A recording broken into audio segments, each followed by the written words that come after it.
pour étudier sa précieuse parole. Je suis entré il n'y a pas longtemps et je tenais 2 Bibles. J'avais une petite entrevue avec une dame ici et je lui disais que si j'utilise les 2 pour prêcher, c'est pour avoir un assez bon texte. Mais ça, c'est un lexique grec, donc il y a juste quelque chose que je désire lire là-dedans ce soir. C'est la traduction littérale du grec original en anglais. Et tout ce temps, ça m'a été d'une grande aide. Je désire simplement le lire parce que nous faisons maintenant une étude sur ce livre des Hébreux et c'est maintenant que nous en touchons le véritable sens profond. Il y a quelques minutes, je disais à Frère Neville, nous abordons cette partie au sujet de laquelle les gens se grattent la tête en disant « je ne crois pas ça ». Voyez-vous, c'est le genre que nous abordons, c'est ce que nous aimons. Un ministre me parlait disant « eh bien, je pense que beaucoup vont se gratter la tête ». J'ai dit « c'est ce que nous voulons faire ». Voyez-vous, la Bible ne comporte qu'un seul sens. Elle ne peut en avoir 2. Et si un verset de la Bible dit une chose et qu'un autre verset dit autre chose, alors il y a quelque chose qui ne va pas. Voyez-vous, elle doit dire la même chose d'un bout à l'autre. Mais souvenez-vous, quand on étudie la Bible, c'est caché aux yeux des sages et des intelligents, mais c'est révélé aux enfants parce que c'est un livre spirituel. Et ce n'est pas un livre occidental, c'est un livre oriental. Et il n'y a qu'une seule chose qui puisse l'interpréter, c'est le Saint-Esprit. Et je sais que chacun de nous aimerait dire que c'est le Saint-Esprit qui nous dit ce que nous croyons là-dedans. Eh bien, si chaque écriture s'aligne parfaitement, alors c'est le Saint-Esprit. Et si elle ne s'aligne pas, et qu'il y ait une brèche ici et une brèche là, alors il y a quelque chose qui ne va pas dans notre foi. Et oh, c'est un livre merveilleux. Maintenant, je désire que vous fassiez ceci pendant que nous étudions. Nous devons partir tôt le matin pour le Wyoming, le Seigneur voulant, priez pour nous. Et la semaine prochaine, Frère Graham Snelling ici, il est présent. Je l'ai entendu faire son annonce il y a quelques minutes. Et cette Église est en pleine coopération avec son réveil.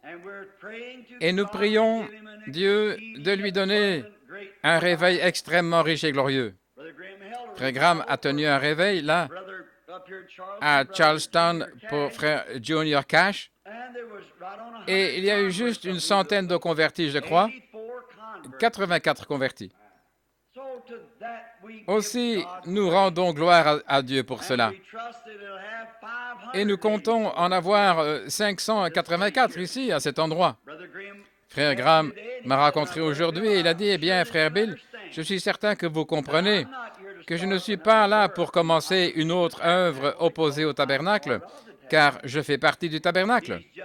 Il est simplement ici, il sent dans son cœur qu'il doit tenir un réveil, et le Seigneur le conduit à le faire, et il invite les convertis, car il a une église où les amener, et ceci est votre église, si vous entrez, si vous êtes convertis, et il est notre devoir, en tant que chrétiens, de le soutenir avec tout ce que nous avons à cet effet. Et que le Seigneur bénisse Frère Graham.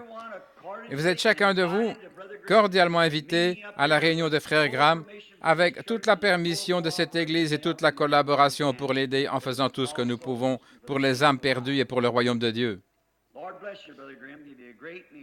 Que le Seigneur vous bénisse, Frère Graham, et qu'il vous donne de glorieuses réunions. Il ne sait pas quand il va terminer, il vient à peine de commencer.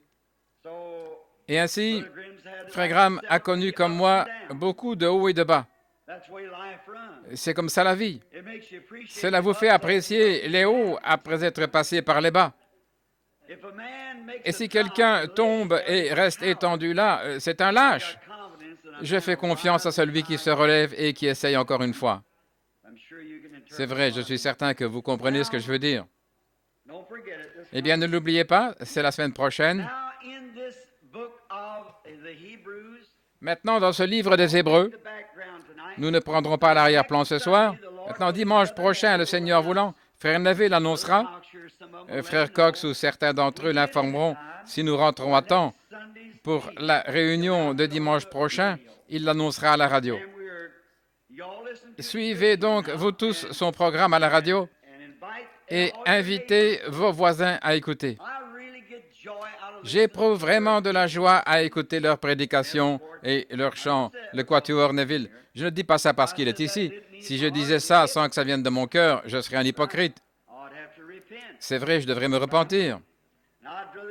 Mais je suis sincère et je préfère lui jeter maintenant un bouquet de roses plutôt qu'une couronne après qu'il nous aura quittés. Une fois, alors que je franchissais la porte, une dame s'est approchée de moi et dit « Frère Branham, oh, combien j'ai apprécié ce message !» Et j'ai dit « Merci, ça m'a fait du bien. » Quelqu'un d'autre est venu et a dit « Frère Branham, j'ai apprécié ce message. » J'ai dit « Merci. » Il se trouvait là un petit prédicateur venu du nord de cet État et il a dit « Bénissez Dieu, je ne voudrais pas que les gens se vantent comme ça à mon sujet. » J'ai dit « Moi, si. » Et j'ai ajouté « Il n'y a qu'une différence entre vous et moi. Je suis honnête à ce sujet. » C'est vrai. Tous nous aimons entendre de bonnes paroles à notre sujet. Et je pense que c'est bien de dire de bonnes paroles là-dessus. Et si vous voulez que quelqu'un dise de bonnes paroles à votre sujet, dites de bonnes paroles au sujet de quelqu'un d'autre.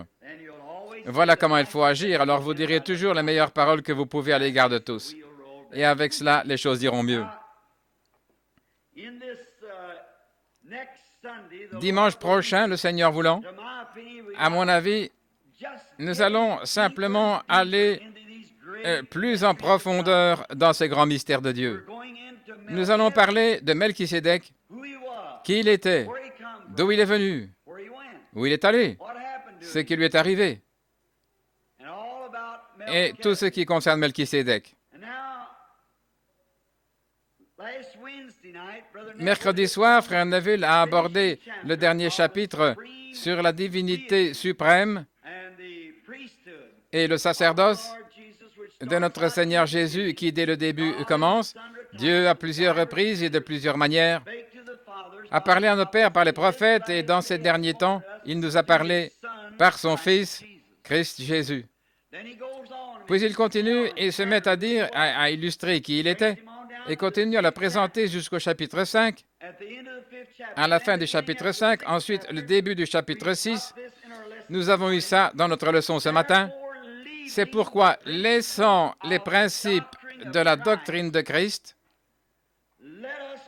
allons vers la perfection. Combien ont aimé le message sur la perfection? Allons à la perfection. C'était là notre message ce matin, au chapitre 6 des Hébreux.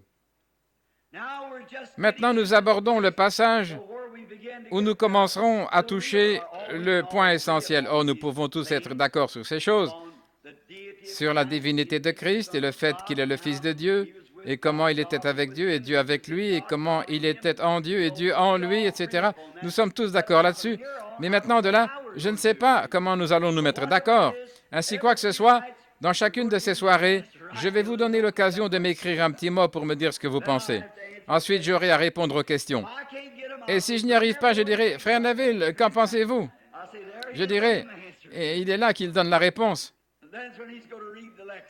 Et c'est alors qu'il va lire dans le lexique grec. Et je pense qu'il est temps pour vous et moi de le faire aussi.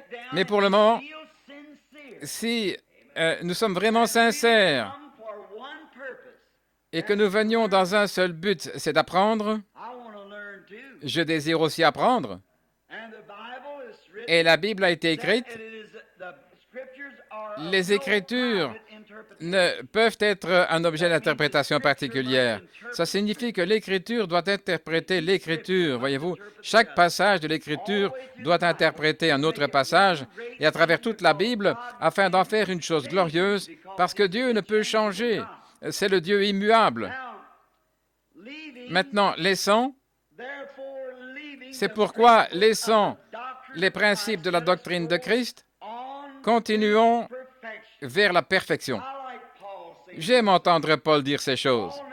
Paul n'a jamais été le genre qui aime s'attarder trop longtemps sur un point. Il aimait aller plus en profondeur. Une fois, il a dit dans les Écritures, Oubliant ce qui est du passé, je cours vers le but de la vocation céleste. Voyez-vous, il continue d'avancer, de presser le pas. Il dit, maintenant, laissons les principes de la doctrine de Christ, qu'il était ce qu'il était. Allons vers la perfection.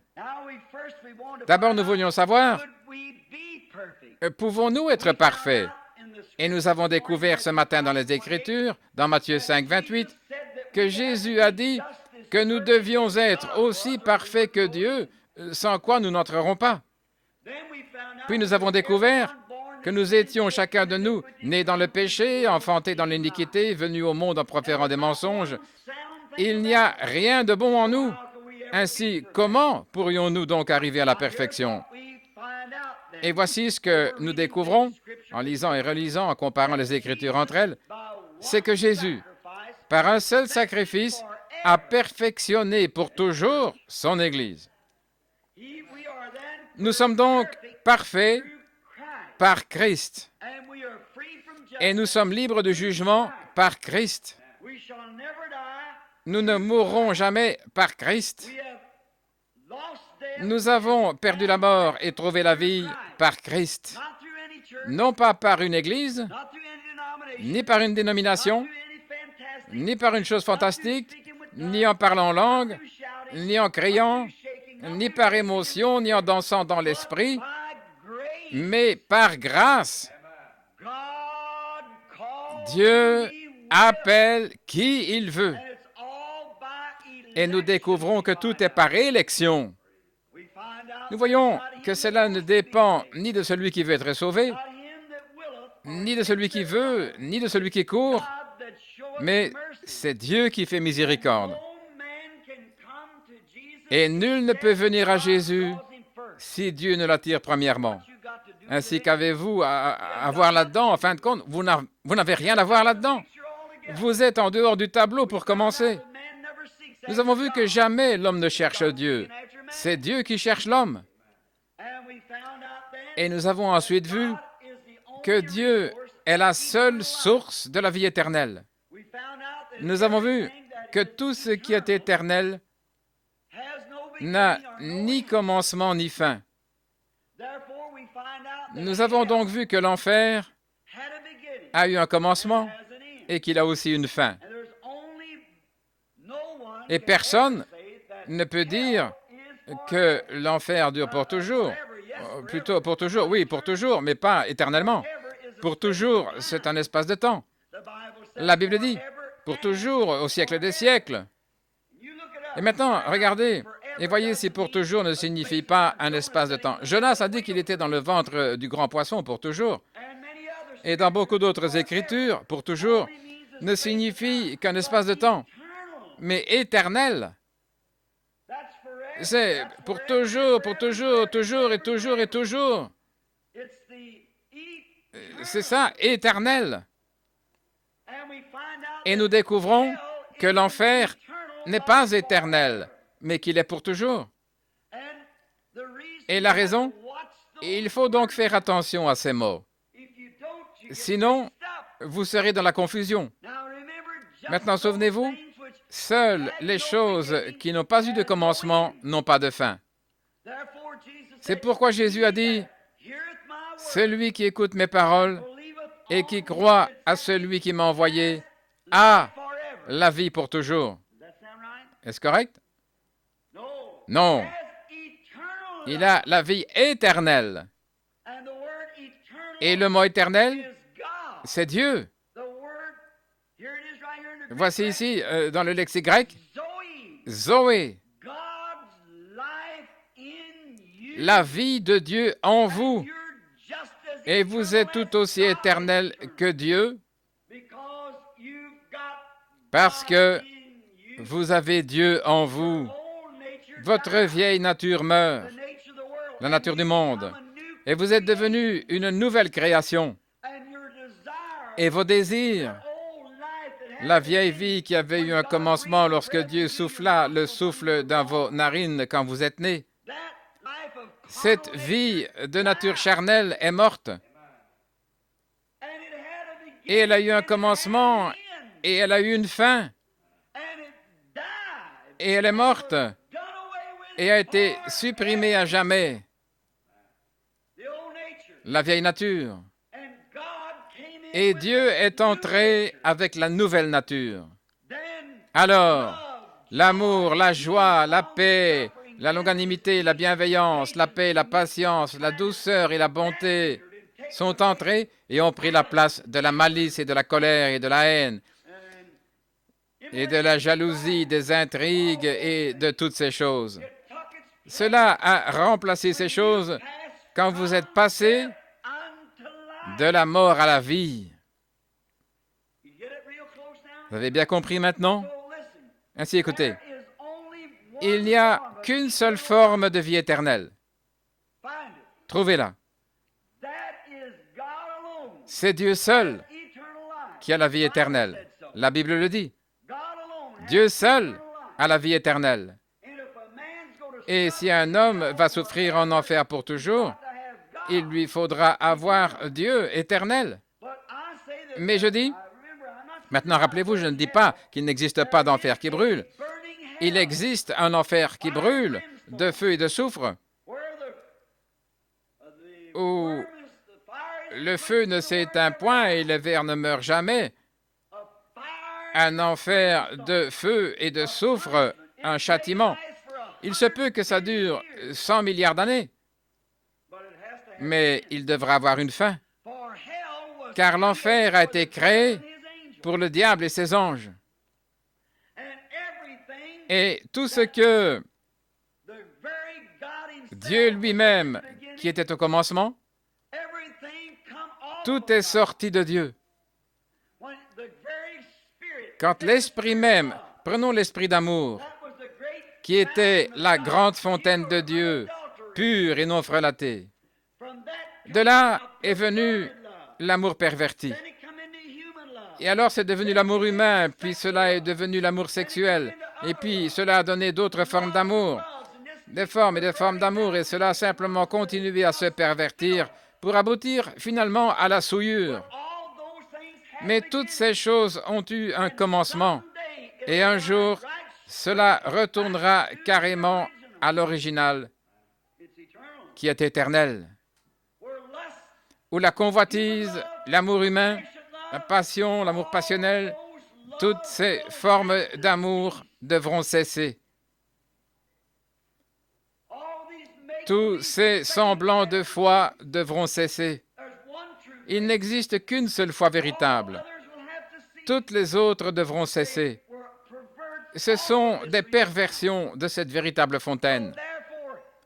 Ainsi, l'enfer, la souffrance n'est pas éternelle. La souffrance a été causée par le péché. Et le péché a amené la souffrance. Et quand le péché sera ôté, la souffrance devra également être ôtée. Il viendra un temps où les pécheurs qui n'avaient jamais accepté Christ, après avoir été punis peut-être pendant 100 milliards d'années, je ne sais pas, peut-être pendant une dizaine de milliards et de milliards d'années, je ne peux pas le dire, mais un jour, cela devra avoir une fin, parce que ce n'est pas éternel. Maintenant, nous voulons presser le pas vers la perfection. Alors écoutez, pendant que nous en arrivons au message, sans poser de nouveau le fondement de la repentance, du renoncement aux œuvres mortes, de la foi en Dieu, de la doctrine des baptêmes, l'imposition des mains, la résurrection des morts et le jugement éternel. Maintenant écoutez, nous avons ici un tableau, et c'est ici même que nous allons rencontrer de forts désaccords. Maintenant, il vous faut voir où se trouve le tableau.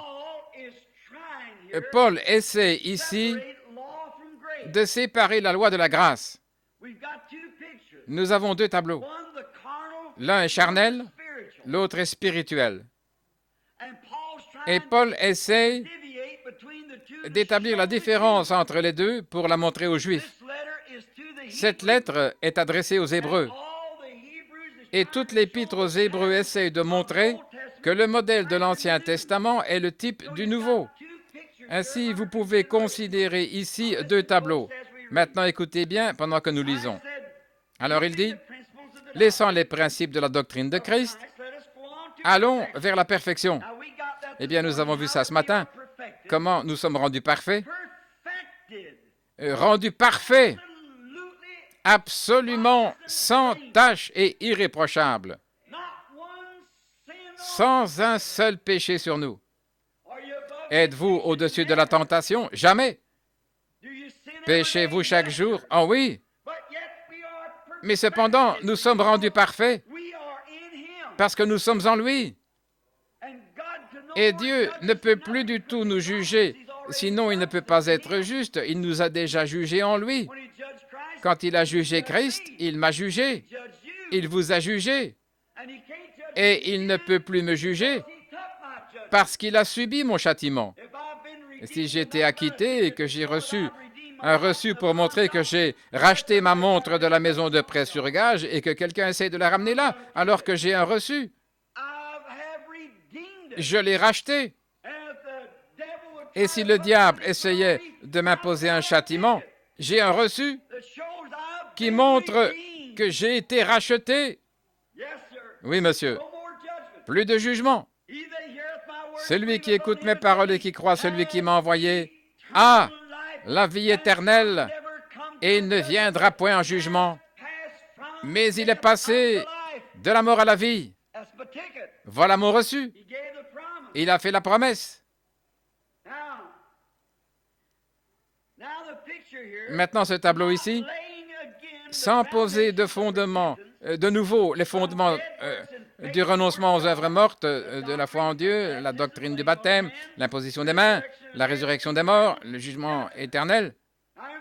Maintenant, rappelez-vous, avez-vous remarqué ce mot qui a été utilisé une fois de plus? Nous l'avons utilisé ce matin, le jugement éternel. Quand Dieu parle une fois, cela demeure éternel. Cela ne peut être changé le moins du monde. Ainsi, le jugement est éternel. C'est toujours le jugement. Et peu importe la génération dans laquelle nous vivons, une génération vivra et nous vivrons tous et c'est pour toujours et pour quelque temps que ce soit. Mais le jugement de Dieu est toujours éternel. Il doit le faire ainsi parce qu'il a prononcé la parole. Quand Dieu prononce une parole, elle doit être éternelle. C'est vrai. Maintenant, laissez-moi lire cela à partir du grec. Écoutez ce qui est écrit. C'est pourquoi, laissant les principes de la doctrine de Christ, l'expiation, nous devrions nous avancer. Eh bien, je n'arrive pas à lire ça. C'est effacé. Sans poser de nouveau la forme, nous y voilà, sans faire de nouveau de réforme, une forme de réforme à partir des œuvres causant la mort. Maintenant, ce lexique n'est absolument pas du tout une traduction, c'est simplement le mot grec pour ce que dit l'anglais. Et il est dit, nous ne voulons pas écouter ici, sans poser le fondement de la réforme à partir des œuvres causant la mort. Maintenant, si vous avez ceci à l'esprit, il dit ici que ce type de réforme cause la mort. Paul a dit, laissant les éléments ou les principes, tendez à ce qui est parfait sans poser de nouveau le fondement du renoncement aux œuvres mortes de la foi en Dieu, des doctrines du baptême, l'imposition des mains, la résurrection des morts, le jugement éternel. Ces formes ou ces types de réformes causent la mort, voilà le terme exact. Voilà en vérité ce que Paul a écrit. Voyez-vous ce qu'il essaie de faire? Alors toutes ces choses comme les baptêmes, l'un est baptisé en arrière, l'autre en avant, l'un au nom du Père, Fils et Saint-Esprit, l'autre au nom de Jésus, l'un comme ceci et l'autre comme ça. Et toutes ces différentes petites choses au sujet des baptêmes et de l'imposition des mains. Dieu soit béni, j'ai le don d'imposition des mains. Alléluia, on peut l'obtenir comme ceci. Alléluia. Mettez tout cela de côté parce que ce sont des œuvres mortes. Ces réformes, le fait de réformer. Voyez-vous, il parle d'une autre catégorie de gens et il dit, éloignons-nous de cela et allons vers la perfection. Vous comprenez? Et l'Église ne progresse toujours pas à cause de ces choses. C'est ce qu'ils essayent de faire, c'est ce qu'ils essayaient. L'Église hébraïque primitive essayait de dire, eh bien, j'ai été baptisé par immersion et j'ai eu ceci et cela et toutes ces choses. Et maintenant, mettez tout cela de côté, oubliez ça. Mais alors a-t-il dit que nous ne devrions pas le faire? Maintenant, écoutez ce qu'il dit. C'est ce que nous ferons si Dieu le permet. Et l'original dit la même chose. C'est ce que nous ferons si Dieu nous le permet. Voyez-vous? C'est ce que nous ferons si Dieu nous le permet. Les baptêmes, l'imposition des mains et autres. Mais ça, ce n'est pas parfait. Ce n'est qu'une réforme charnelle. Et c'est là que s'arrêtent les églises aujourd'hui. C'est à cette réforme charnelle. L'une d'elles dit, oh, eh bien, l'eau, le mot baptême signifie ceci, signifie cela. Et on a fondé des organisations et les uns aspergent, les autres versent de l'eau et d'autres baptisent en avant, d'autres en arrière et tout le reste. Certains posent les mains aux malades et d'autres font des gens des apôtres et certains font des gens des prophètes et ainsi de suite par imposition des mains. Et ils prêchent la résurrection d'entre les morts, ce qui est très bien, et la divinité suprême de Christ, c'est très bien. Et il dit, tout ça, ce sont des réformes formalistes. Nous avons fait des réformes. Maintenant, allons vers la perfection. Vous comprenez? Maintenant, regardez. Voici, on en arrive maintenant au point essentiel, car il est impossible que ceux qui ont été une fois éclairés, qui ont goûté le don céleste, qui ont eu part au Saint-Esprit, qui ont goûté la bonne parole de Dieu, la puissance du siècle à venir, et s'ils sont tombés, qu'ils soient encore renouvelés et amenés à la repentance, puisqu'ils crucifient pour leur part le Fils de Dieu et l'exposent à l'ignominie. Maintenant, je sais ce que vous, légalistes, vous avez à l'esprit, maintenant même. Mais vous êtes dans l'erreur. Très bien.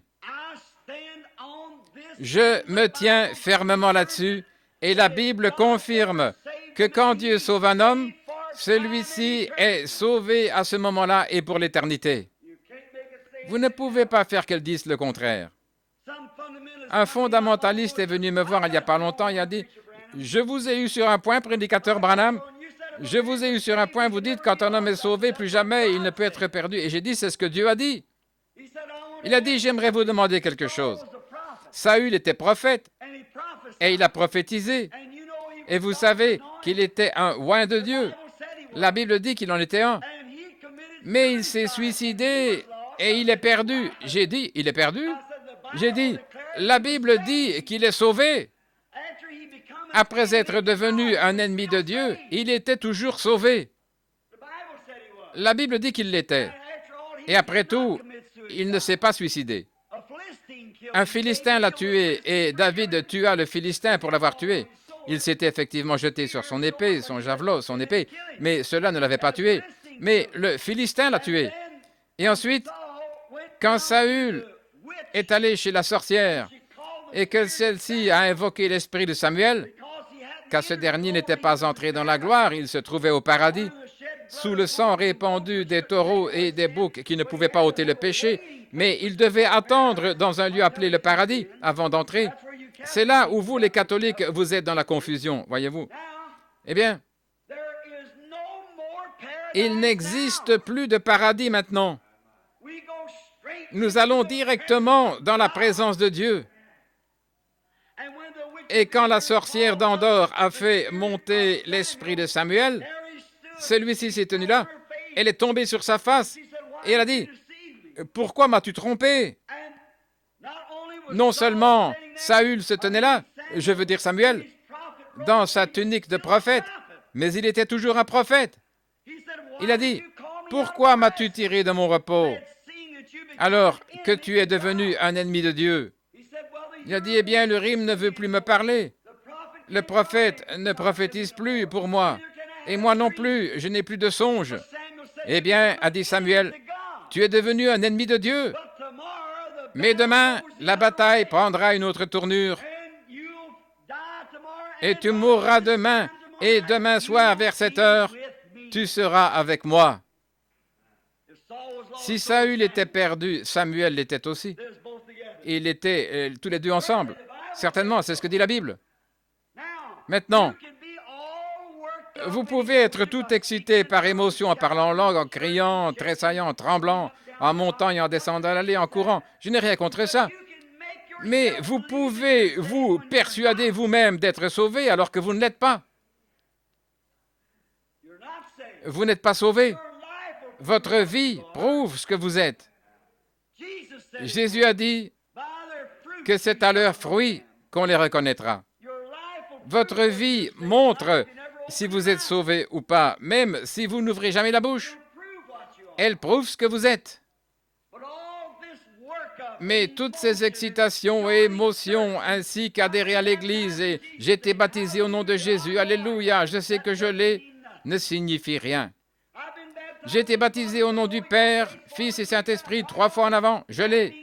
Cela ne signifie rien. Paul a dit, allons à la perfection. Nous parlons d'être rendus parfaits, et si nous parcourons cela, nous découvrirons que ceux qui sont rendus parfaits, ce sont les élus. Je vais vous le prouver par la Bible. Ce sont les élus que Dieu a vus, chacun d'eux, avant la fondation du monde.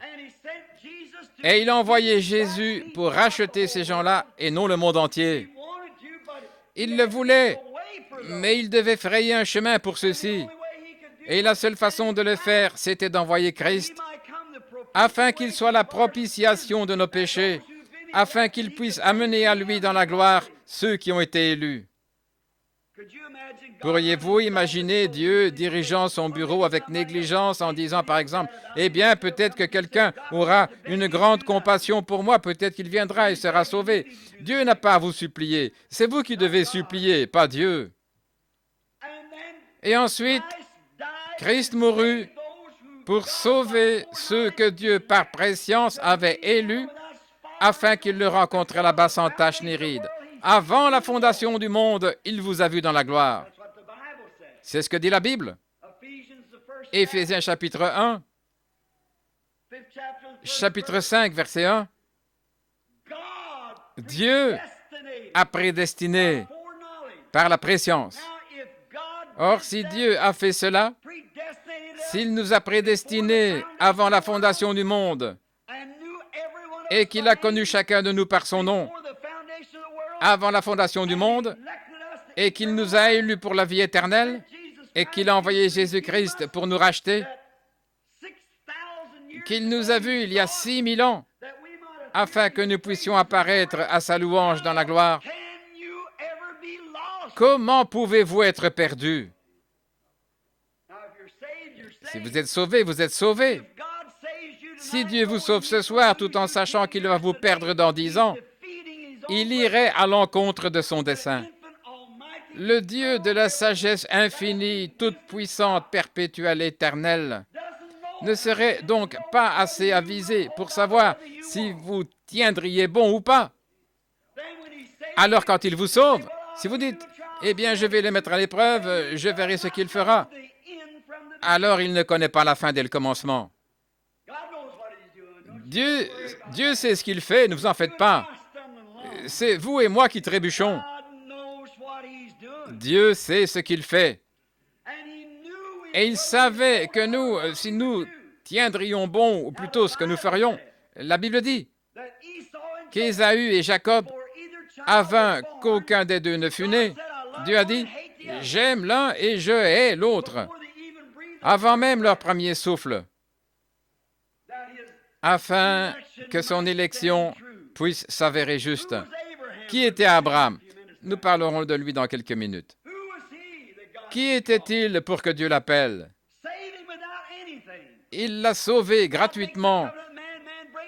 Quand Dieu a fait l'alliance avec l'homme, celui-ci a rompu son alliance. Mais Dieu a fait cette alliance avec lui-même. Et il a juré par lui-même. L'homme n'a rien à voir là-dedans. C'est la préscience même de Dieu. Il l'a fait de toute manière. Maintenant vous dites, eh bien frère Branham, alors si je deviens chrétien, je peux donc faire tout ce que je veux? Absolument.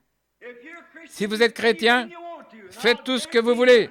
Et je vous garantis que vous n'aurez aucun désir de mal agir. Vous faites, je ne fais que ce que je veux faire. Et si je sers le Seigneur parce que j'ai peur d'aller en enfer, je ne le sers pas correctement. Si je suis fidèle à ma femme parce que je crains qu'elle divorce avec moi, je ne suis pas un très bon mari. Mais je ne voudrais la blesser pour rien au monde, parce que je l'aime. Et c'est la même chose avec Christ. Quand un homme est né de l'Esprit de Dieu, ce n'est pas parce qu'il a crié, parlé en langue ou éprouvé une émotion, mais c'est parce que dans son cœur, l'amour est entré et a pris la place du monde. Croyez-moi, il aime et marche chaque jour à ses côtés. On ne doit pas lui dire que c'est mal de faire ceci ou autre chose. Il sait que c'est mal. Et il marche. Il est un produit de la grâce souveraine de Dieu. Exactement. Car il est impossible que ceux qui ont été une fois éclairés ont eu part à l'appel céleste. Eh bien, nous avons parfois cru qu'il s'agissait ici de l'homme qui a été une fois éclairé et qui est tombé à nouveau. Mais ce n'est pas ce que dit la Bible. Il est absolument impossible pour un homme qui a reçu le Saint-Esprit de tomber. Maintenant, lisez cela et voyez si ce n'est pas correct. Regardez ici. Prenez le texte, plutôt le contexte. Maintenant, il commence à parler. Tendons à ce qui est parfait. Il dit, ne soyons pas charnels en posant de nouveau le fondement des doctrines et du baptême et des réformes. Ne faisons pas ça, mais tendons à la perfection. Le sujet, c'est la perfection. Et la perfection vient par Christ. Et comment entrons-nous en Christ en adhérant à l'Église? Par un seul esprit, nous avons tous été baptisés dans un seul corps. Non pas par un parler en langue, ou une poignée de main, ou le baptême d'eau, mais par un seul esprit. Nous avons été baptisés pour former un seul corps. Vous saisissez? C'est ça la perfection. Et quand vous arrivez à cela, vous êtes en Christ. Et le monde est mort pour vous. Et vous marchez avec l'agneau chaque jour. Et vos pas sont dirigés par Dieu dans ce que vous devez faire. Oh, que d'épreuves et d'afflictions nous rencontrons. Vous dites, avez-vous des épreuves? Bien sûr. Qu'est-ce que? La grâce, c'est ce que Dieu a fait pour moi. Les œuvres, c'est ce que je fais pour Dieu. Maintenant, on en fait une doctrine. On pense qu'on a des mérites par les œuvres. Si c'est le cas, ce n'est pas un don gratuit. La grâce, c'est ce que Dieu a fait pour vous. C'est par grâce que vous êtes sauvés. Et les œuvres, c'est ce que vous faites en appréciation de la grâce qu'il vous a faite. Et si vous l'aimez, vous aimerez faire les œuvres du Seigneur. Certainement. Parce qu'alors, vous l'aimez. Acceptez, en acceptant Maida Breuil comme épouse, c'est ce que l'amour a fait pour elle. En signe de reconnaissance, elle est une brave femme, elle reste à la maison, elle prend soin des enfants et mène une vie bien fidèle. Ce n'est pas parce que nous ne sommes pas mariés, nous sommes mariés. Mais elle fait ça par appréciation. Même si elle allait en ville toute la journée, entrait dans chaque bazar et courait les rues et ne faisait jamais la vaisselle ni quoi que ce soit d'autre, nous serions quand même mariés. Absolument. Quand j'ai fait mon vœu, cela a réglé la question. Elle reste ma femme aussi longtemps que nous sommes en vie. Elle est ma femme. C'était son vœu, son engagement. Mais que fait-elle en reconnaissance de cela? Elle reste à la maison et prend soin des enfants. Elle essaie d'être une vraie épouse. Je pourrais m'en aller y être tout le temps absent, me balader tout simplement à travers le pays et la laisser presque mourir de faim et tout le reste, laisser les enfants sans rien à manger. Nous sommes toujours mariés. Même si elle divorce d'avec moi, je serai toujours marié. Aussi longtemps que je suis en vie. J'ai fait ce vœu jusqu'à ce que la mort nous sépare. C'est vrai. Nous sommes toujours mariés. Et pourtant, je pourrais être un mari lamentable. Et elle pourrait être une épouse lamentable.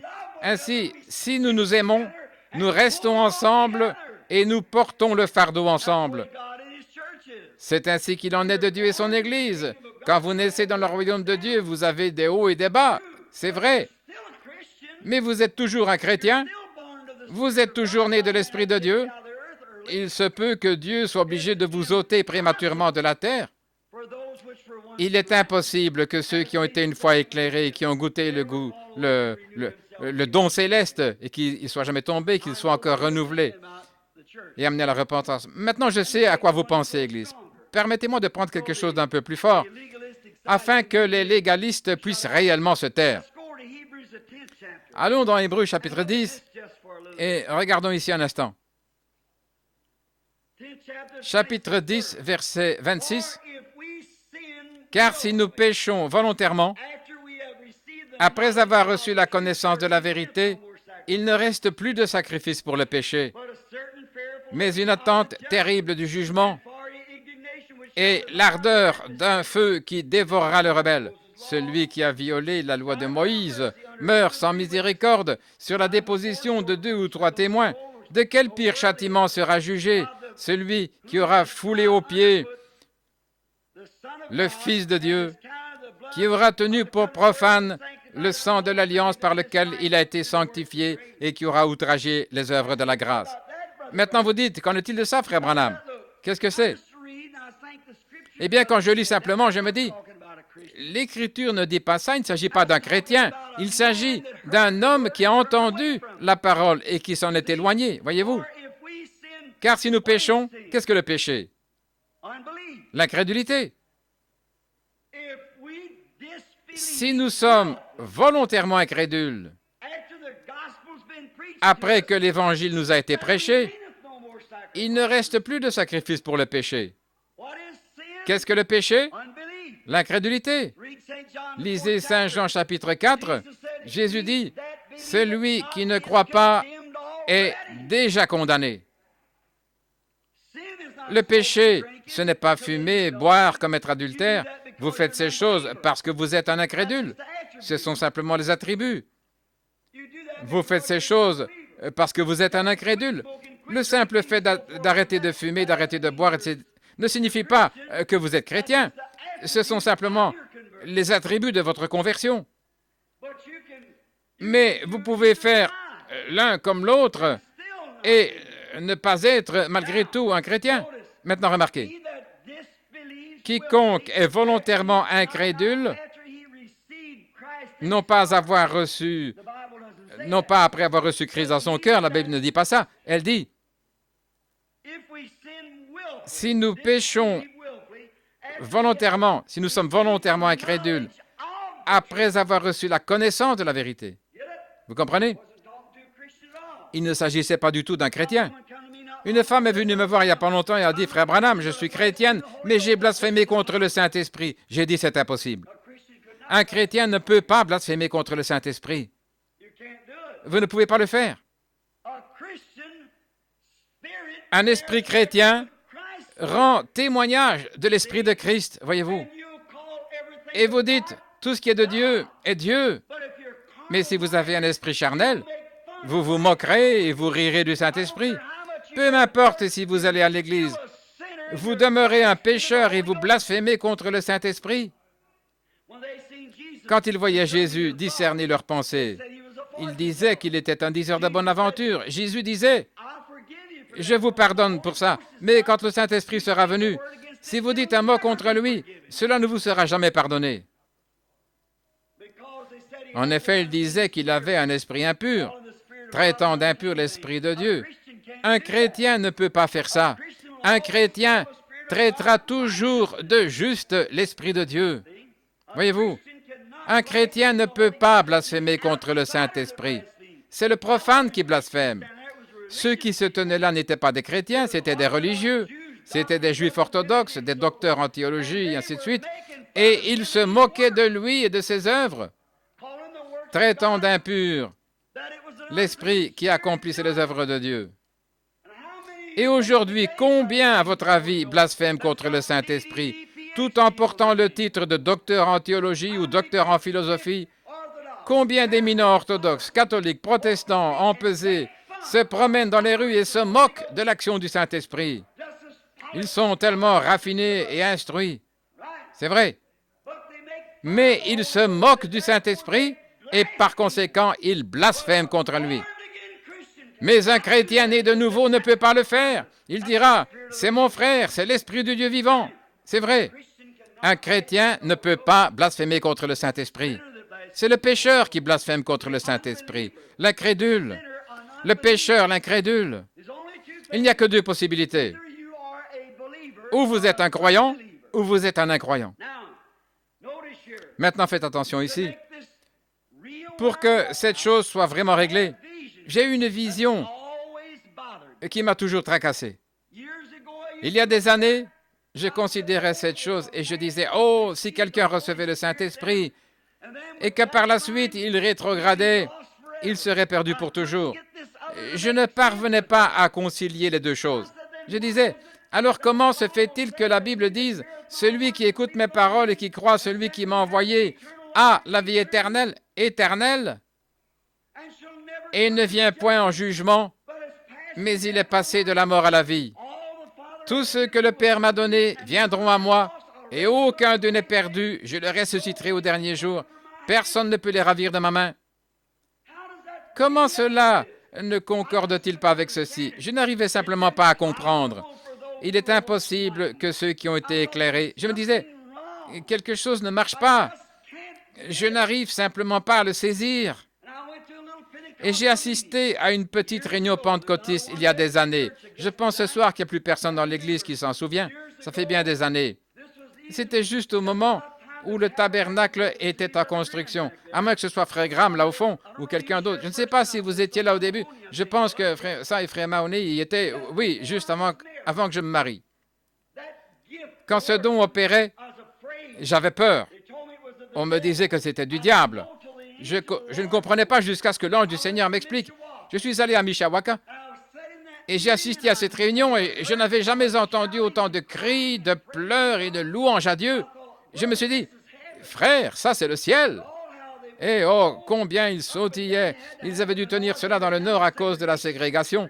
Les gens de couleur et les blancs étaient ensemble, les différentes assemblées pentecôtistes s'étaient fusionnées et étaient devenues l'Église unifiée de Pentecôte. Et quel réveil ils avaient là, au tabernacle de Frère Rao à Mishawaka. Et moi, un petit curieux, j'étais assis sur une chaise au fond, observant tout ça. Je n'avais jamais vu ces choses auparavant. Et il y avait là un homme assis. C'est la première fois que j'en parle en public. Un homme était assis d'un côté et un autre de l'autre, et l'un parlait en langue et l'autre interprétait. Et ils annonçaient différentes choses qui allaient se produire. Donc, l'un parlait en langue et l'autre interprétait. Et je me disais, oh là là, n'est-ce pas merveilleux? Je me disais, que c'est glorieux, ce doit être des anges, sous une forme humaine qui sont descendus. Eh bien, je n'avais qu'1 $et 75 pour revenir à la maison, et je n'avais que de quoi faire le plein. Cette nuit-là, j'ai dormi dans un champ de maïs. Une partie du récit est écrite dans un livre, mais pas tout, parce que je ne voulais pas blesser leurs sentiments. Et ainsi, ce soir-là, on a dit que tous les prédicateurs viennent sur l'estrade. Je suis allé sur l'estrade, et là, j'étais le plus jeune prédicateur. Aussi, m'a-t-on demandé le lendemain matin de m'avancer pour prêcher. Je me suis caché. Vous savez, un homme de couleur a dit, il est ici. Vous connaissez l'histoire, quand il m'a démasqué alors que j'étais assis là. Et ainsi, après avoir prêché ce jour-là, j'ai fait un tour par là. Je me disais, si seulement je parvenais à rencontrer ces deux hommes qui dirigeaient la réunion. Un se levait et son visage devenait pâle pendant qu'il parlait en langue, et l'autre interprétait, disant, « Ainsi dit le Seigneur, il y a ici telle et telle personne du nom de telle et telle qui devrait faire ceci et telle chose. » Et mon frère, c'était la vérité. Et l'un se levait et parlait en langue, et l'autre en donnait l'interprétation. Et je me disais, « Oh là là, n'est-ce pas merveilleux ?» Ainsi, ce jour-là, réfléchissant, je suis sorti pour prier et j'ai dit, « Seigneur, fais ça pour moi à nouveau. » Je ne savais pas comment appeler ça, des visions.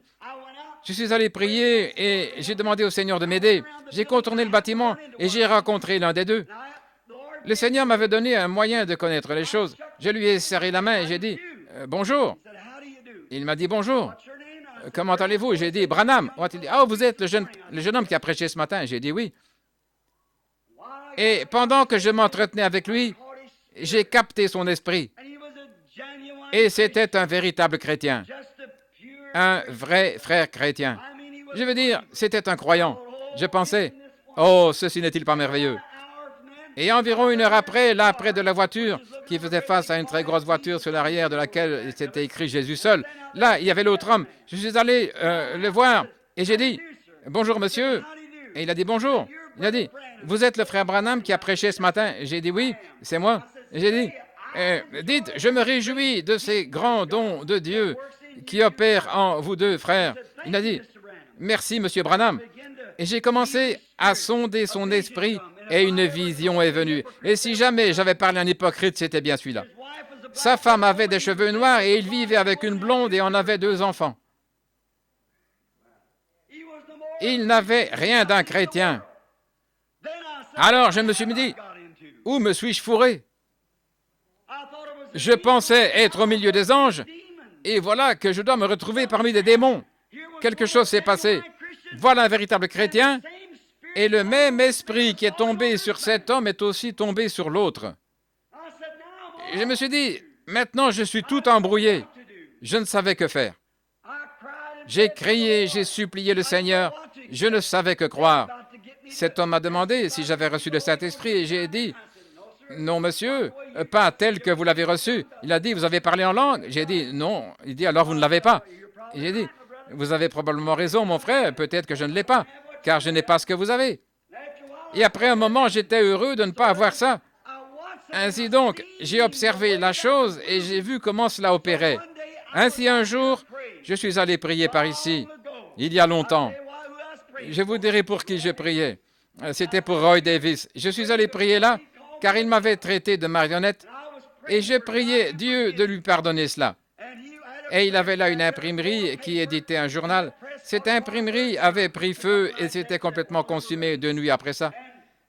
Et je me trouvais là, dans ma vieille caverne derrière Greens Mill. Je suis sorti de là et j'étais en prière 2 jours durant. J'ai déposé ma Bible sur une vieille bûche, là que j'ai montré à Fairwoods il n'y a pas longtemps, où j'avais déposé ma Bible. Je me suis assis à califourchon sur la bûche et le vent soufflait. Et je me suis dit, je suis resté trop longtemps au fond de cette caverne, je vais lire un petit peu. J'ai pris la Bible et j'ai commencé à lire. Et elle était ouverte à ce chapitre. Et j'ai commencé à lire. Et j'ai commencé à me poser des questions, voyez-vous. Car il est impossible que ceux qui ont été une fois éclairés, ont eu part au Saint-Esprit, ont goûté la bonne parole de Dieu et le siècle à venir, et qui sont tombés, soient renouvelés et amenés à la repentance, puisqu'ils crucifient pour leur part le Fils de Dieu et l'exposent à l'ignominie. Je me suis dit, voilà cette écriture, mais quelque chose me préoccupait. Alors j'ai commencé à penser, c'est ici, au début qu'il en a parlé, sans poser le fondement mort de la repentance, au début, sans poser le fondement de la repentance, et il dit ici, renouveler et ramener à la repentance, mais allons vers la perfection, laissant ces choses derrière. Puis j'ai commencé à lire, et j'ai lu le verset suivant. Lorsqu'une terre est abreuvée par la pluie qui tombe souvent sur elle, et qu'elle produit une herbe utile à ceux pour qui elle est cultivée, elle participe aux bénédictions de Dieu. Mais si elle produit des épines et des chardons, elle est réprouvée et prête d'être maudite, et on finit par y mettre le feu. Et quand j'ai lu ça, quelque chose m'a secoué. Et je me suis dit, Seigneur, ça ne se rapporte pas à Roy Davis. Pourquoi ferais-tu cela? Je me suis mis à tourner une autre page, il m'a fallu y revenir. Il est impossible que ceux qui ont été une fois éclairés, relis-le. Alors j'ai pensé, Seigneur, qu'est-ce que c'est? Que veux-tu dire, Seigneur? Je me suis retourné, je suis rentré dans ma caverne pour prier à ce sujet. Et quand j'ai prié, j'ai vu le monde qui tournait. Et le monde entier était complètement labouré, tout labouré. Et j'ai vu passer un homme en blanc. Il tenait dans sa main un sac. Il semait des semences pendant qu'il marchait. Il est allé vers la courbure de la terre. Et dès qu'il est arrivé, voilà qu'un homme en habit vraiment noir, un homme à l'apparence rusée, se faufilait comme ceci en guettant. Et il avait une semence. Et il jetait quelque chose derrière lui. Pendant qu'il parcourait la terre, il surveillait tout le monde et jetait sa semence. Je me tenais là, en regardant la vision. Après son départ, le monde fit une rotation et il y eut une très grande moisson. Et c'était du blé. Et il y avait des mauvaises herbes, des gratterons et des choses semblables dans le blé. Puis vint la sécheresse. Et oh, ce petit blé a penché la petite tête et a eu soif d'eau. Le petit gratteron avait la tête penchée et elle avait soif d'eau. Chacun priait pour qu'il pleuve. Et un moment après, s'est formé un gros nuage qui a simplement arrosé toute la terre. Et le petit gratteron a sauté et a commencé à crier « Gloire à Dieu, Alléluia, que le Seigneur soit loué !» Et le petit blé a sauté et a commencé à crier « Gloire à Dieu, que le Seigneur soit loué !» Et alors je me suis rappelé l'Écriture. Là, dans le livre de Matthieu, au chapitre 5, verset 45. Écoutez ce que Jésus dit dans Matthieu 5, 45. Écoutez attentivement alors que nous lisons. Matthieu, chapitre 5, verset 45, 46. Et pour commencer au 44, « Mais moi je vous dis, aimez vos ennemis. Bénissez ceux qui vous maudissent, faites du bien à ceux qui vous haïssent, et priez pour ceux qui vous maltraitent et qui vous persécutent, afin que vous soyez fils de votre Père qui est dans les cieux, car il fait lever son soleil sur les méchants et sur les bons, et il fait pleuvoir sur les justes et les injustes. » Ainsi, vous voyez, la même pluie qui fait croître le blé fait croître le gratteron. Et alors j'ai compris,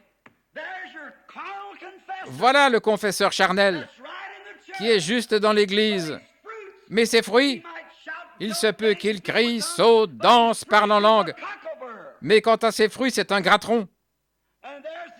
Et voilà l'autre qui a le même esprit.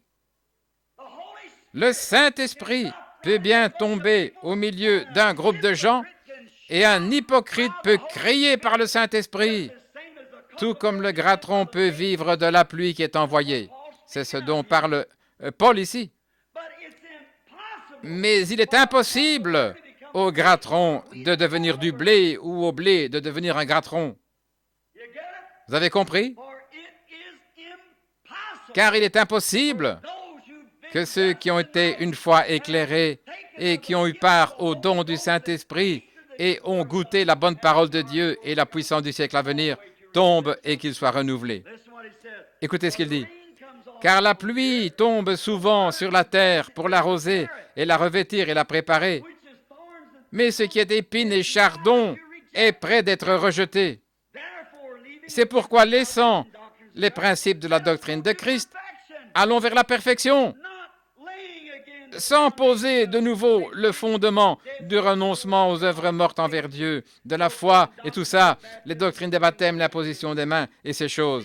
Voyez-vous, le croyant charnel, là dans ces jours-là, tout comme aujourd'hui, ils aiment dire « Eh bien, je suis membre d'église, je me suis repenti, je me suis avancé, j'ai fait ma confession, j'ai été baptisé. » Voyez-vous, ils se basent sur des réformes charnelles.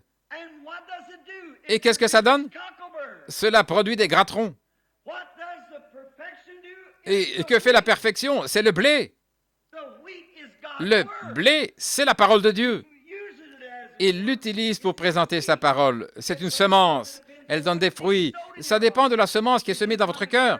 Si vous venez à l'église tout simplement parce que vous avez peur d'aller en enfer, si vous adhérez à l'église parce que vous ne voulez pas aller en enfer, vous êtes toujours un gratteron. Si vous adhérez à l'église simplement pour être populaire, vous êtes encore un gratteron. Si vous avez fait toutes ces choses formalistes qu'on doit faire et que c'est tout ce que vous êtes encore un gratteron. Mais un vrai et authentique chrétien tend à ce qui est parfait, jusqu'à ce que le monde soit mort et que vous deveniez une nouvelle créature en Christ Jésus. Alors il est impossible que cet homme tombe. C'est ce que dit la Bible. Voyez-vous comment cela concorde avec le reste des Écritures? Voyez-vous comment ça met les choses en place? Comment peut-elle dire ici, celui qui a été sauvé une fois, il ne peut plus jamais être perdu, et dire là, mais si vous êtes perdu, ou plutôt si vous blasphémez, c'est impossible. Certainement, si vous êtes blasphémateur, vous n'êtes pas un chrétien. Nul, s'il parle par l'Esprit de Dieu, ne dit Jésus est anathème. Saint Jean 4, plutôt 1 Jean 4. Nul, s'il parle par l'Esprit de Christ, ne dit Jésus est anathème ou maudit. Chaque esprit qui est de Dieu et qui est dans l'Église chrétienne est en accord avec tout ce que Dieu dit. Nous lisons ici, il a été blessé pour nos péchés, c'est par meurtrissure que nous sommes guéris. Le vieil esprit charnel dit, les jours des miracles sont passés, je suis le Dr Jones, voyez-vous. La guérison divine, ça n'existe pas. Une religion du cœur, ça n'existe pas. Vous êtes simplement excité, vous êtes émotionnel, voyez-vous. Nous sommes presbytériens, luthériens ou quoi que ce soit. Nous savons à quoi nous nous tenons. Mais que dit l'Esprit de Dieu? Jésus-Christ le même hier. Amen, dit l'Esprit de Dieu. Il s'accorde immédiatement avec la parole. Oui, c'est bien ça. Voyez-vous ce que je veux dire maintenant? Ces réformes charnelles causent la mort, a dit Paul. Mais là où vient la vie, cette perfection, celui qui écoute mes paroles, qui croit celui qui m'a envoyé, a la vie éternelle. Et il ne vient point en jugement, mais il est passé de la mort à la vie. Je lui donnerai la vie éternelle et je le ressusciterai au dernier jour. Tous ceux que le Père m'a donnés viendront à moi et aucun d'eux ne sera perdu. Il ne peut se perdre. Et voilà ce que ça fait. Ce que cela fait, les gens pensent que cela rend frivole. Mon frère, on ne sert pas Dieu comme si on était sous la menace d'un méchant. Dieu n'est pas de ces gars avec un fouet qui vous pousse ça et là. Il est un père. Il est amour. Dieu est amour. Et la Bible dit dans Saint Jean, celui qui aime est de Dieu. Vous aimez Dieu. Si je sortais et si je m'enivrais ce soir, je n'ai jamais bu de ma vie, mais si je sortais et je m'enivrais, je ne craindrais pas d'être fouetté. Ce n'est pas pour cette raison que je ne vais pas le faire. La raison pour laquelle je ne le fais pas, c'est parce que je l'aime. Il m'aime. Il ne s'agit pas d'agir selon la loi. Il ne s'agit pas de quelque chose que je devrais faire. C'est parce qu'il l'a déjà fait pour moi et je l'aime pour cela. Vous y voilà. Ainsi, avec cet esprit qui se trouve dans la promesse selon laquelle je lui donne la vie éternelle et il ne périra jamais. A-t-il menti ou a-t-il dit la vérité? Il a dit la vérité. Ainsi, voyez-vous ce que ceci veut dire? Il est impossible à un homme de tomber après avoir été une fois sous la grâce. Il ne le peut pas. Il peut tomber, bien sûr, mais pas pour revenir sur la repentance. Retourner au point où il ferait encore les vieilles choses. Ainsi, vous tous qui courez d'un réveil à l'autre, d'un endroit à l'autre, ne voyez-vous pas que vous n'êtes pas stable? Vous n'êtes pas bien établi? Certainement. Vous dites, frère Branham, je ne sais pas. Dieu ne m'aurait certainement pas donné ce ministère qu'il m'a donné pour me laisser demeurer dans l'erreur. Et si ce n'était pas prouvé par l'Écriture, alors ce serait une erreur. Mais voici l'Écriture pour soutenir cela. L'Église n'a jamais perdu sa position. Les gens vont adhérer à des églises et s'agitent et se battent et se mettent dans tous les États et tout le reste. Et ils mènent n'importe quelle espèce de vie. Oh oui, je suis chrétien. J'ai entendu aujourd'hui la confession d'une petite dame qui m'a dit que son mari vivait avec un autre homme. Elle les a surpris à plusieurs endroits. Et elle a dit, je veux te faire savoir que je suis une chrétienne. Regardez ce Jimmy Osborne qui prêche là le dimanche matin après avoir joué au boogie-woogie, rock'n'roll et tout le reste pendant la semaine. Regardez Elvis Presley, le Judas Iscariote de 1947. Il se fait membre des assemblées de Dieu. C'est un pentecôtiste et il parle en langue. Et qui est considéré comme le Saint-Esprit, mais il a envoyé plus d'armes dans les tourments que tous les contrebandiers d'alcool en 50 ans. Il a perverti l'esprit des petits adolescents à travers le monde, au point que de petites filles arrachent leurs sous-vêtements et les jettent sur le podium pour qu'il y mette son autographe. Il est si vulgaire qu'on ne le montre pas à la télévision de la ceinture jusqu'en bas, à la manière de son corps, avec le parler en langue comme évidence du Saint-Esprit. Oh, frère! Si le Saint-Esprit était là, il n'agirait pas comme ça. Vous en savez mieux que cela. Il ne le ferait certainement pas. Dieu aime la pureté et la sainteté. Je n'agis pas d'une façon claire, pure et sainte pour me faire passer pour un chrétien. Mais Christ en moi vit cela, en moi, et je l'aime. Et si j'agis mal, je me sens condamné. Sur le champ, je dis, oh Dieu, pardonne-moi. Chaque jour, je dois demander pardon. Chaque jour, et vous aussi. Certainement que vous le faites. Et maintenant, si vous êtes charnel, vous retournerez simplement et vous direz, oh, eh bien, c'est très bien, je suis membre d'église, voyez-vous. Et puis, si vous blasphémez, c'est parce que vous n'avez pas la foi qui a été transmise au sein une fois pour toutes. Alors vous vous en moquez, vous traitez ça de mauvais esprit en disant c'est une bande d'exaltés. À ce moment-là, vous avez traversé la ligne de démarcation entre la grâce et le jugement, alors c'en est fini de vous pour toujours. Jésus a dit un seul mot contre cela, ne sera jamais pardonné, ni dans ce siècle, ni dans le siècle à venir.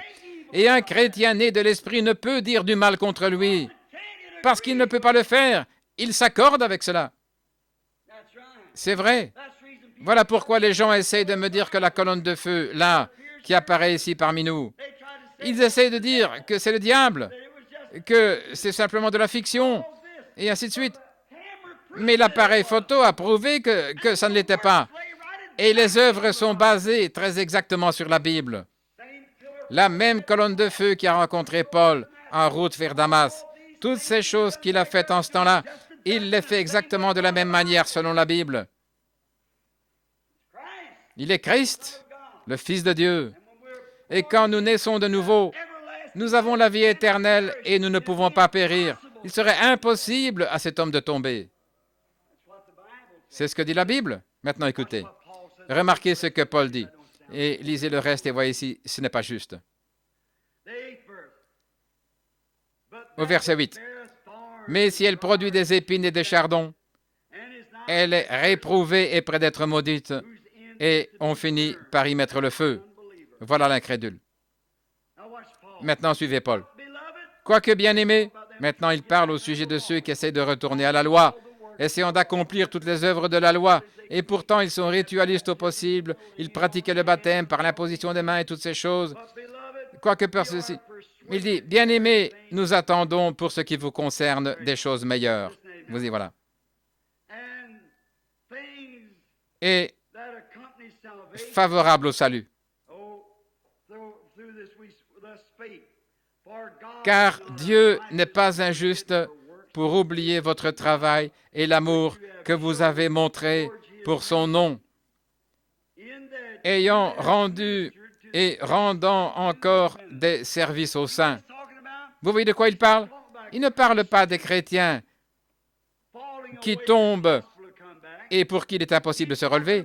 Il parle des croyants charnels qui procèdent à une forme de réforme. Mais il dit, à vous qui êtes nés de nouveau, vous qui êtes des chrétiens bien-aimés, nous attendons de votre part des choses meilleures. Vous ne dites pas ces choses-là. Vous ne vivez pas ce genre de vie-là. Avec Christ, vous êtes en sécurité.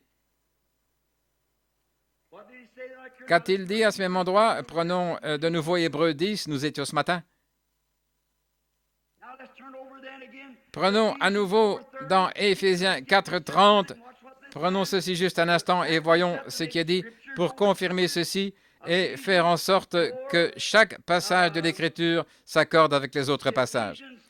Éphésiens 4:30. Lisons et voyons ce qui est dit. Écoutez. N'attristez pas le Saint-Esprit de Dieu. Comment sommes-nous baptisés pour former le corps? Par un seul esprit. N'attristez pas le Saint-Esprit de Dieu, par lequel vous avez été scellés pour le jour de votre rédemption. Est-ce vrai? Vous êtes scellés dans le corps de Christ par le baptême du Saint-Esprit, non pas d'un réveil à l'autre, mais jusqu'au jour de la rédemption de votre corps. Voilà ce que vous êtes. Ainsi, il vous est impossible d'être perdu. Vous avez peur. Et voilà pourquoi la peur va de pair avec le doute. L'amour va de pair avec la foi. J'aime mon Père. Je n'ai pas peur de lui parce que je l'aime. Il ne me ferait pas de mal, il me fera du bien. Si j'avais peur de lui, je dirais, « Oh, je ne sais pas ce qu'il va me faire. » Mais si je l'aime, je dirais, « Oui, Père, je t'aime. Et je sais que tu es mon Père et que tu m'aimes. Et je ne crains pas que tu manques de garder ta parole, car ta promesse, c'est ta promesse envers moi. » Et voilà comment fait l'Esprit de Dieu. Mais oh, si j'ai fait ceci, j'ai fait cela, alors vous revenez au légalisme. Ne vous rangez jamais du côté des légalistes. C'est le côté négatif. Le côté positif, c'est celui qu'il vous faut. C'est déjà une œuvre achevée. Christ est mort et le péché a été détruit quand il est mort. Tué. Et si Dieu vous a prédestiné à la vie éternelle, il a dit, tous ceux que le Père m'a donnés viendront à moi.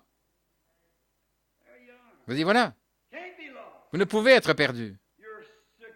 Vous êtes en sécurité pour toujours. Nous avons tous en effet été baptisés dans un seul esprit pour former un seul corps et par un seul sacrifice, il nous a amenés à la perfection pour toujours. Vous dites, voilà.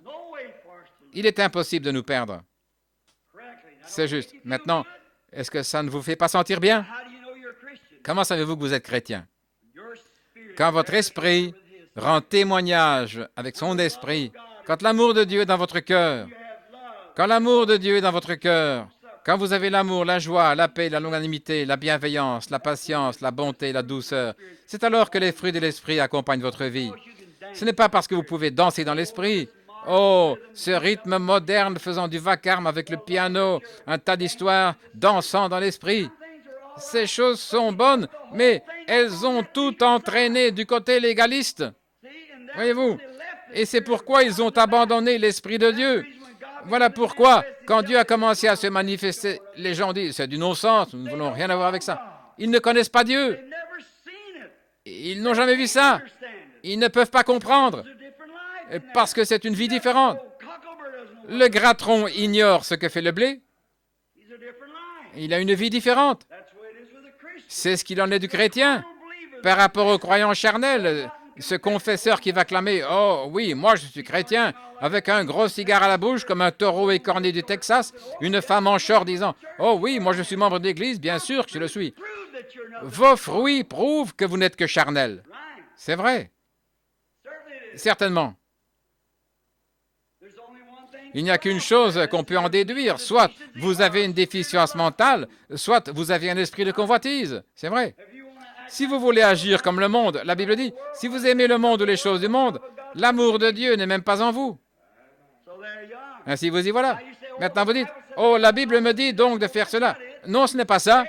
Restez ici jusqu'à ce que Christ fasse pour vous quelque chose qui ôtera cela de vous.